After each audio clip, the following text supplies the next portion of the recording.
ఈరోజు అపవాది కల్పించిన అబద్ధాన్ని, క్రిస్మస్ పండుగను ప్రపంచమంతా చేసుకుంటాను.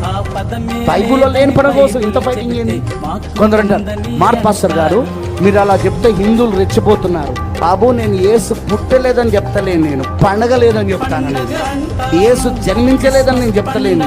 యేసు జన్మదినము పండగగా చేసుకోమని లేదు బైబిల్లో అని చెప్తాను. నేను వాడు ఒకవేళ దాన్ని ఆసరగా తీసుకొని వాడు విమర్శిస్తున్నాడంటే కనీసం ఆ హిందువు అయినా విమర్శిస్తేనా వీళ్ళకి నార్మల్స్ రావాలా? ఈ బుద్ధీనులకు, ఈ అజ్ఞానులకు. ఆ హిందూ అంటున్నాడు బైబిల్లో ఎక్కడున్నది? ఎవరంటాడు? బైబిల్లో ఉంది, చరిత్రలో రాయబడది.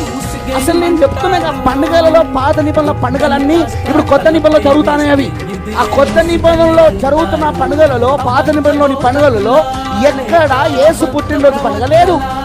యేసు చనిపోవడానికి కూర్చున్నది, యేసు మరణించడం కూర్చున్నది. ఎందుకంటే ఆయన వచ్చిందే దానికోసం.